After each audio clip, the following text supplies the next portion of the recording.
আমার বন্ধু মহাজাদু জানে গানও হবে, কিন্তু কোনো বাণী দুমুখো সাপের মতো। তারা একদিকে ইরানের জন্য কাঁদতে কাঁদতে কাঁদতে কাঁদতে শহীদ হয়ে গেল। এই জামাতের একটা দল কি করেছে, তারা ইরানের খোমেনি সাহেবের জানাজায় গেছে। ঠিক একই সময়ে বাংলাদেশের মতো জায়গায় স্বাধীনতার 55 বছরে আমাদের সংসদের সামনে আমেরিকার স্বাধীনতা দিবস পালন করেছে জামাতের আরেকটা দল। বাংলাদেশের মতো স্বাধীন সার্বভৌম দেশে কোনোদিন অন্য কোনো দেশের স্বাধীনতা দিবস এত জাঁকজমকপূর্ণভাবে পালন করা হয়নি, যেটা 2026 সালে 20 কোটি জনগণ অবাক চোখে দেখেছে যে সংসদের মতো জায়গায়, সংসদের সামনে কিভাবে ঢালাও করে স্বাধীনতা দিবস পালন করা হয়েছে।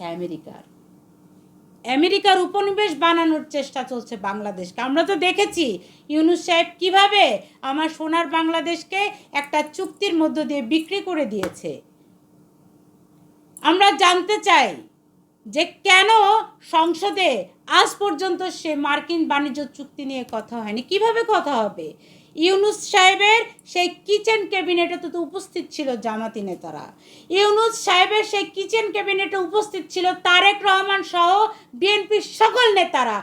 কিচেন ক্যাবিনেটে যুক্ত ছিল বলে আজ পর্যন্ত সংসদে একজন দুইজন এমপি ছাড়া আর কেউ মার্কিন বাণিজ্য চুক্তি নিয়ে কোনো কথা হয়নি।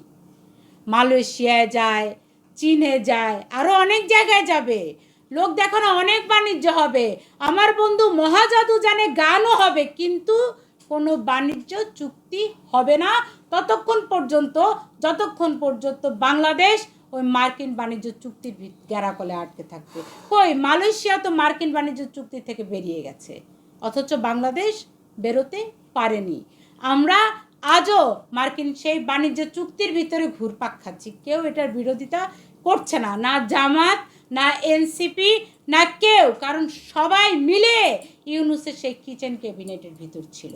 বাংলাদেশ বিক্রি করে দেওয়ার সেই পায়তারার সাথে সবাই যুক্ত ছিল, সবাই।